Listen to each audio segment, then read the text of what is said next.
Welcome. This is a Miller Multimatic 200 review, and I've had this thing for a little while. The reason I originally purchased this welder was because I had to do some inside work at a gym, install some handrail, and since I bought it, I've really used this. I'll be honest with you, this is a little money maker. It's very easy to use.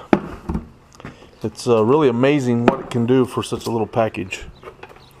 And notice I got it 220 plug there. Here's the Mig Gun. Right now I got Mig wire in here, 030. And I did buy this separate, which is another wheel for the, this is more for your flux core, 0.30 to 3035. This one here is for flux and for gas. This just gives you some more options here for the smaller wire. So it's an option. Here's the it's got the Bernard gun on it, so there's some Bernard tips there. And right here is inside, it gives you all your setup parameters. Now, what you're going to notice when you turn this thing on the front here, you have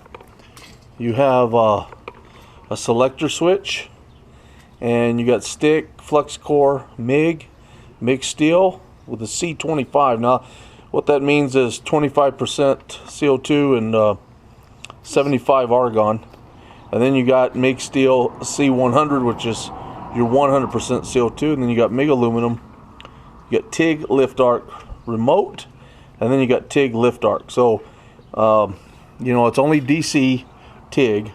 This is only a DC welder. It doesn't run AC, but you can get the aluminum spool gun for it if you want to do the MIG aluminum, which I do have that, and I might do a separate video later on. But ever since I bought this machine, a lot of people have been asking me about it, just how good it is and so forth. Now, I have a big engine driven machine, and does it weld as good as that? No, not quite. But what it does do is it comes awfully close, and I'll tell you what, I was very surprised. Now, some of the things that we'll be talking about today, as far as its capabilities, I think you'll really like, and you'll see that this truly is an asset to any welding shop. Now, over here in the front, you're going to notice you got a this auto set. If I turn the auto set off, then it's just 130 amps. Let's go ahead and turn it on. And on the left side, you're going to have 186000XX. Now, that means I'm going to run 6010 off of this. I set it for 3/16, which is 90 amps. And so let's do that. Now, one of the deal breakers for me on this welding machine is I started looking at the specs between this and the other welders. Come to find out, some of the other ones wouldn't run 6010 for whatever reason. I don't know. It would run 7018, but it wouldn't run 6010. So that was definitely a deal breaker for me. So I'm going to go ahead and we got it already plugged in. We're ready to go. I'm just going to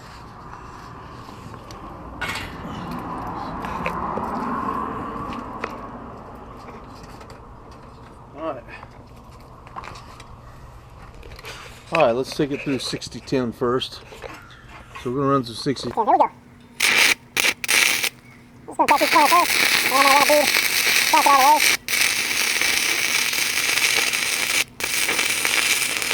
the way. Okay, so you take a look at that. I just finished welding that. And you can see it's a nice little bead. I mean, it's very good for 6010. Don't put that there, please. Remember I told you a little bit of the pros and cons of this one as opposed to the big machine. You notice when I was welding, it kind of wanted to die. I mean, sometimes I lose my arc. So it has a very short arc on it. You got to really keep that rod in close when welding with it. Now let's run a 70-18. Let's see how it looks.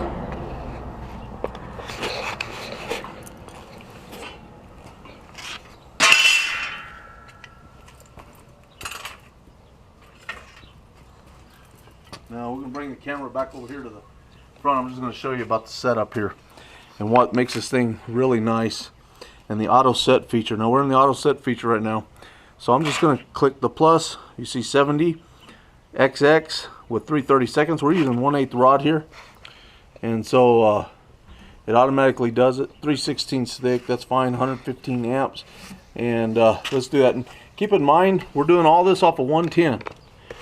So, alright, let's start again.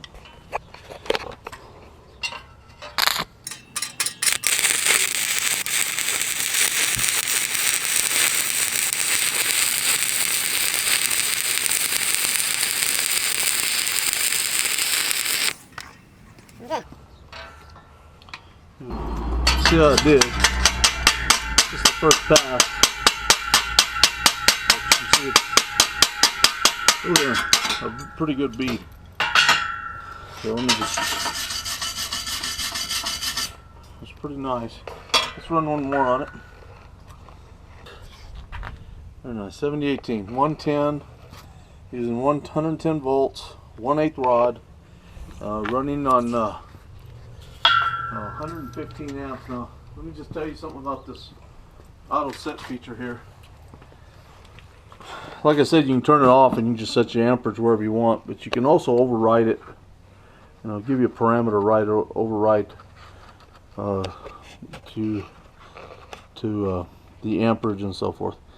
And then if you want to change the amperage, we can go 1/4 amperage. And I think at 70-18 actually runs a little bit better on that setting. However, the reason I went ahead and I had pretty thin material there, and that's the reason for that.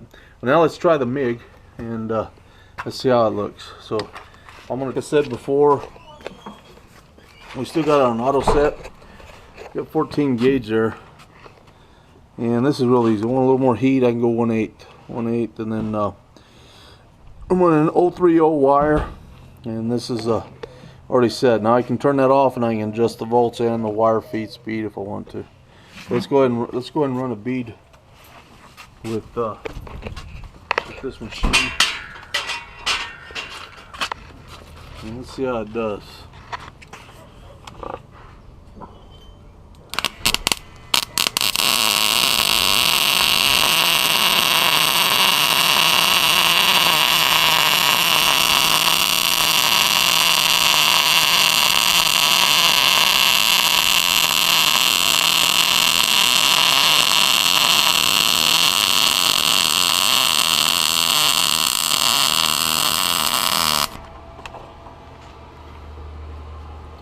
Alright, got a little bit of wind out here.